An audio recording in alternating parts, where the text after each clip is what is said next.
From the studios of KENW on the campus of Eastern New Mexico University, it's You Should Know, featuring the people and events of Eastern New Mexico and West Texas.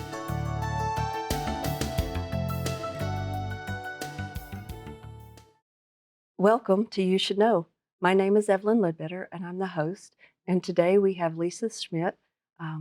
So welcome, Lisa. Thank you very much for having me. Definitely.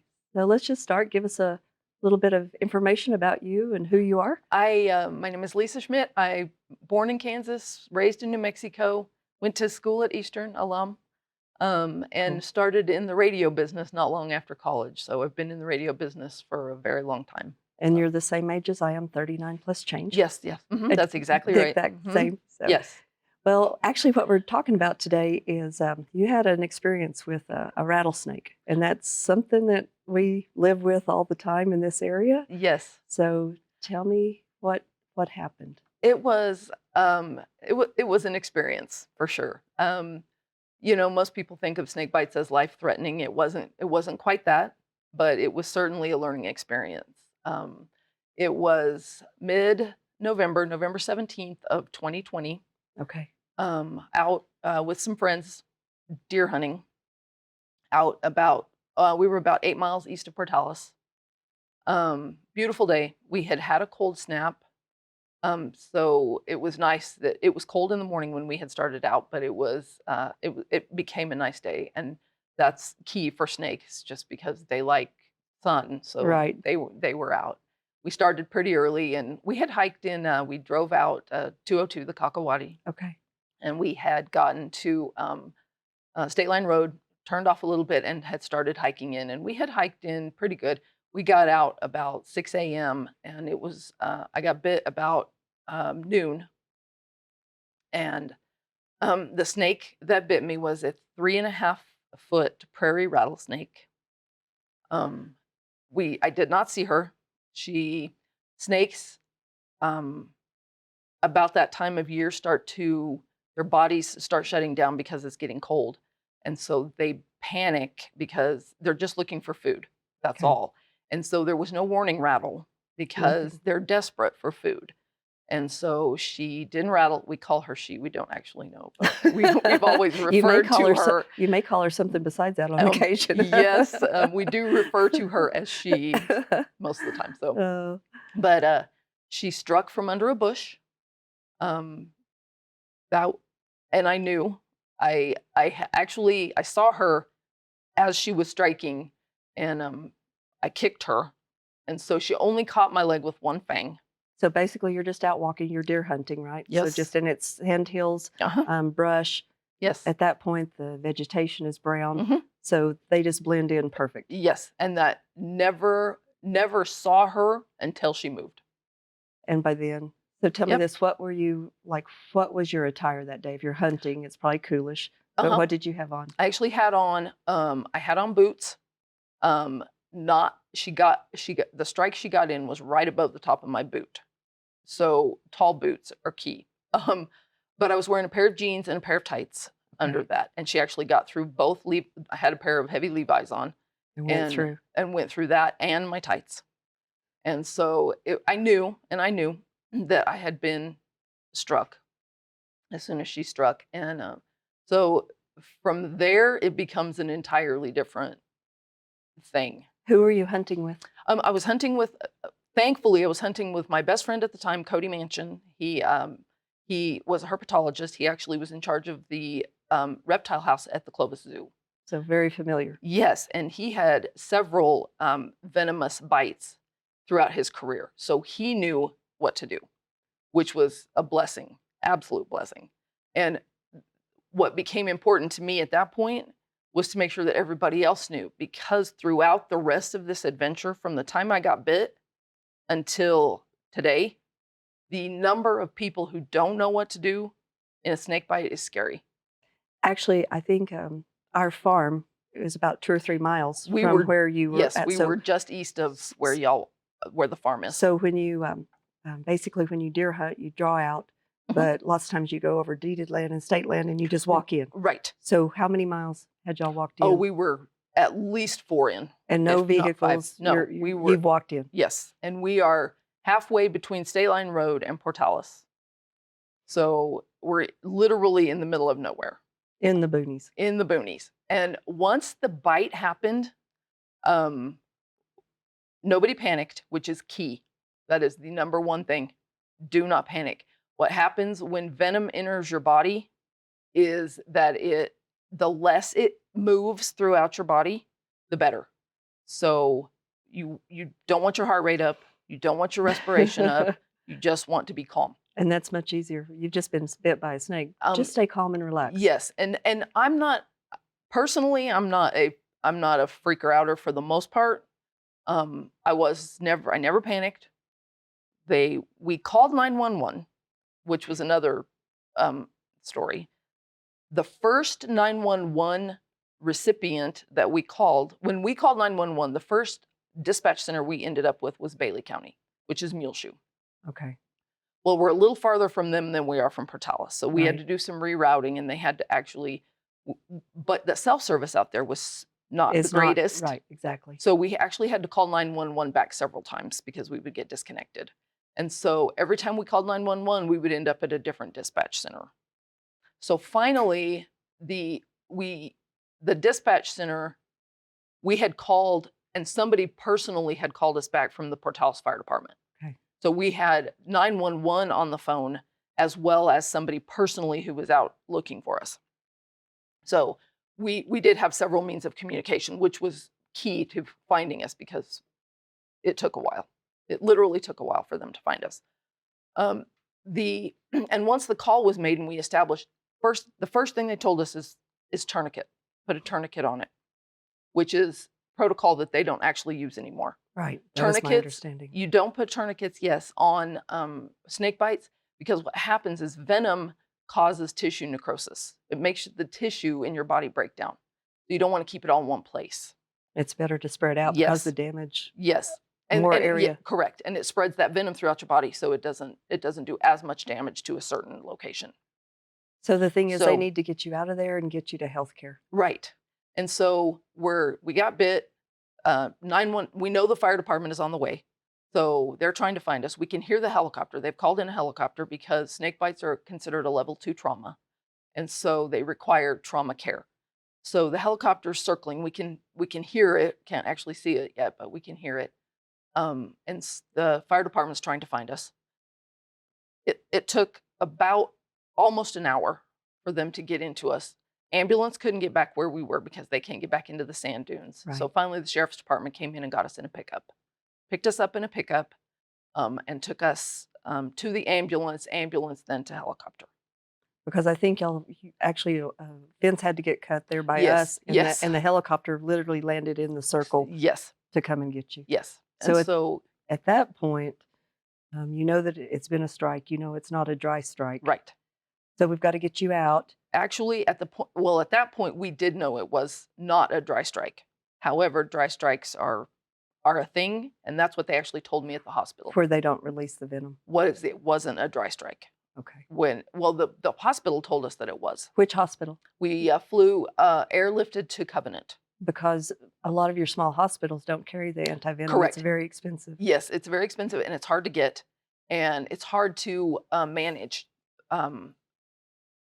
Antivenom, Crofab is the brand name, is it's difficult to process. It has to be hand rolled. It has to be room temperature. It has to be administered in a certain way. So you've got to have a pharmacist there that's going to compound it, Yes. get it ready to Yes. inject. And they don't do that at the smaller hospitals. So they get you to Covenant. So we get to Covenant. The doctor's there. Well, first of all, I was the first snake bite that had been in there in 15 years.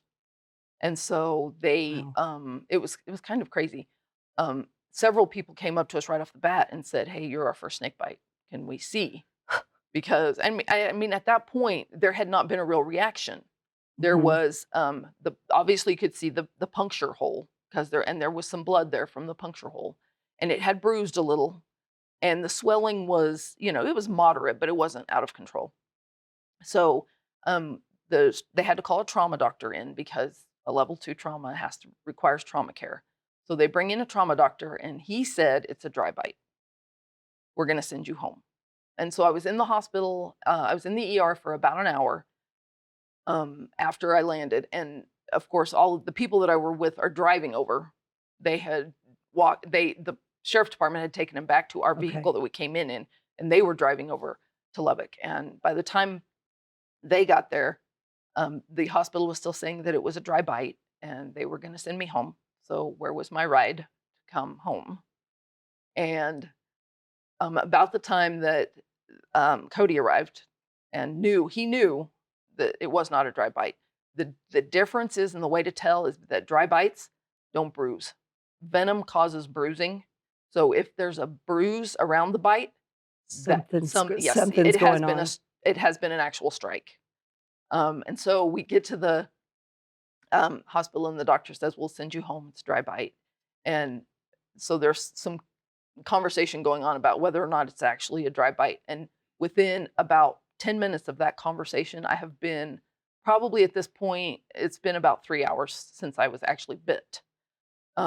The area just I mean, it was like lava for a few minutes, and it blew up, and the swelling within 15 minutes, my leg was twice its normal size.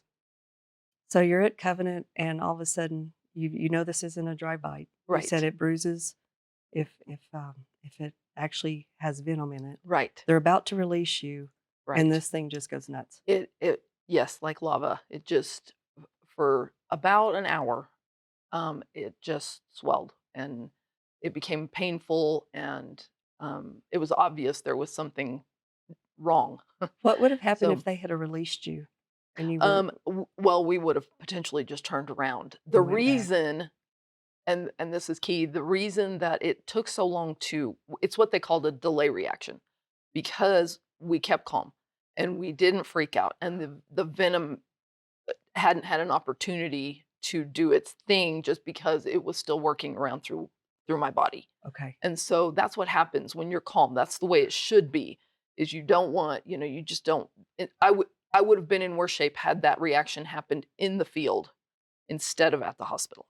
And you were just And I mean, so, just a crazy situation where you could oh not get to help you, yeah, getting you out of there, getting you to care. and it was chaos. And to get to the hospital, and then they say it's a dry bite, we're sending you home. I began to panic at that point. I hadn't panicked until this point, but I began to panic there just a little bit. And people coming by saying, "We haven't seen a snake bite. We want to look at this." Yes. And so then there was an issue after the reaction happened, because they hadn't prepared any antivenom.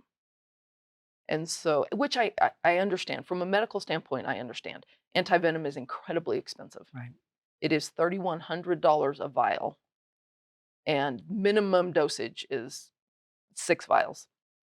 And so that's a lot of money. That's 12 grand right Which there. the price of your life Yeah, is of course. And so they hadn't started preparing any. So then it was another half an hour, 45 minutes before you get antivenom. Do they do anything for you while you're just sitting there waiting? Do they start an IV and They just try to keep you calm? And they gave me both some muscle relaxers and some pain reliever. I got morphine right off the bat, which was not a good thing because I had a reaction to that on top of everything else. But they do. I okay. mean, they do try to manage side effects during all of this. And then the antivenom. hmm So they get it ready. hmm What next? The antivenom, each vial of antivenom gets distributed throughout your body via IV over 60 minutes. So each vial is an hour. So it takes And they a gave little you 6 vials. 6 vials. I got 6 vials.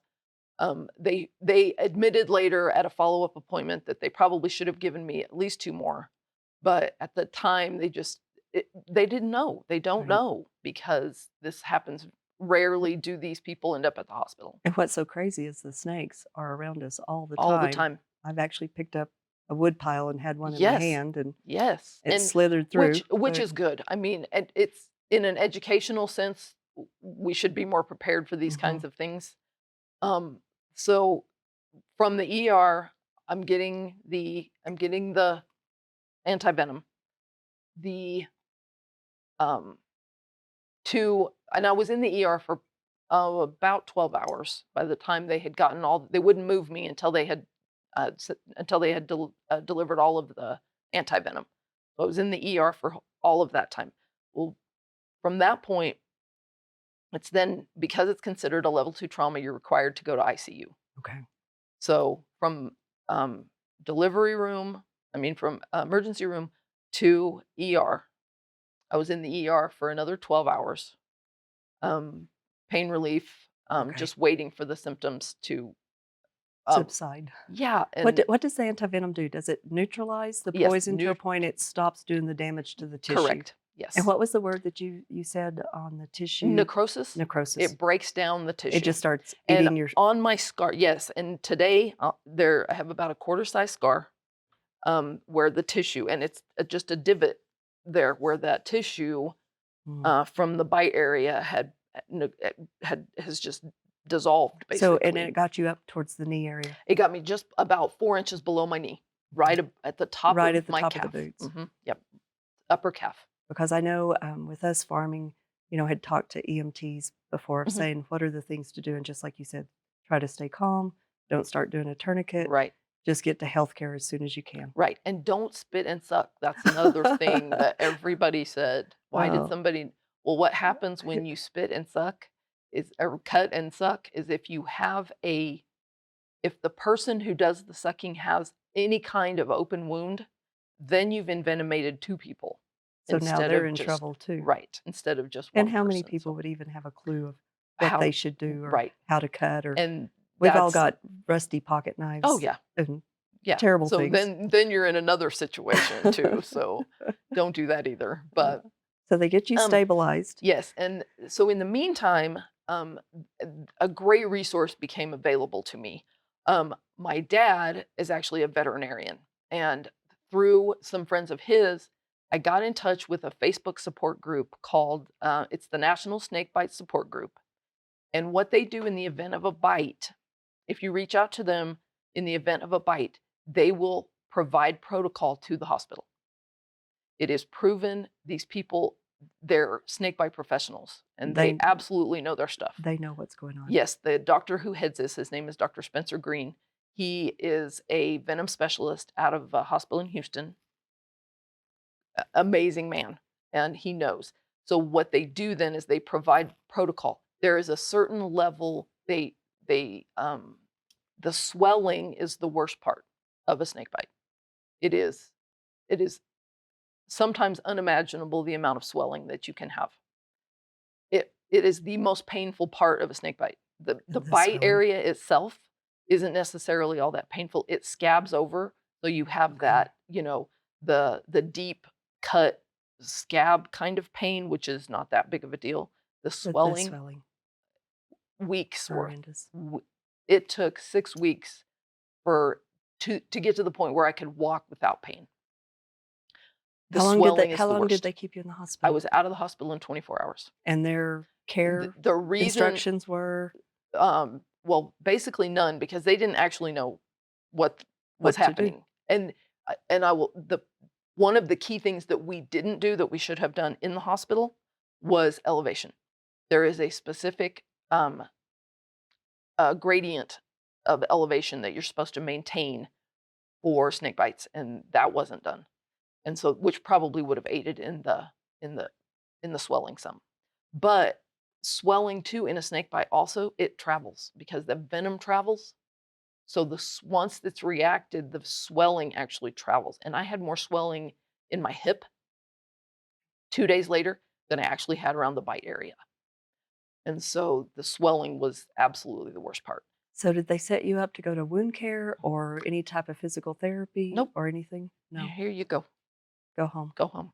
And so you Stay off started of it. digging in. You went into this It's- site with Dr. Spencer Green, Yes, right? Dr. Spencer Green. And because I had seen the protocol, I didn't actually see the protocol until after I was all but out of the hospital.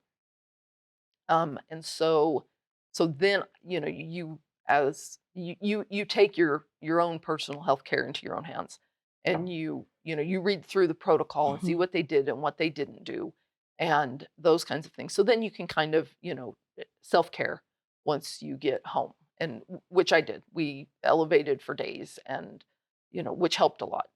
But the it took about a week for the swelling to go down enough that you could even put clothes on. It was just the swelling Horrendous. was the worst. Yeah. Um, And so it was a lot. And the information that has come about since then, mhm. the protocol through 911, some of those kinds of things are so important because they we want to do the right thing. We Sure. want to stay calm. We just like you said, we want to stay calm. We want to wait for EMS The crazy, because I mean, this show goes through a big chunk of New Mexico and into Arizona and right. Colorado, and it's actually carried on Dish and Direct when we Hmm. get away from our area. Hmm. But this information is something we're out amongst them all the time. Yeah. How many times I've came close to Hmm. them or right beside them. We moved into their area. We Hmm. knocked the top of the Yep. hill down and lived in sand. The information on this is huge of people knowing what to do and how to you're going to come in contact, hopefully not get bit, Hmm. but the protocols of what to do when you do. Yes, and it's so important. They are, we're in their space. We are. And that was one thing that we really took to heart when we were in the field waiting on EMS is, we didn't want to dispose of her Right. because, we were in her territory. Sure. That's where she lives. And so there was a lot of debate about that. But it's important to know, especially if you're out, if you do that kind of thing, if you go out and you're an outdoorsman Do and you still hunt? oh yes. So recommendations of what Oh, you would do different or dress differently now? snake gators, no question. And they are Always. just like They're shaps or something knee like high. Uh-huh. knee highs. And you can buy snake boots that are, if you're out a lot, Okay. snake boots are probably the way to go. They're very tough. They can't get through. The fangs don't get through. So you wear those now Hmm. and even more Yes. aware, Oh, but they absolutely. blend.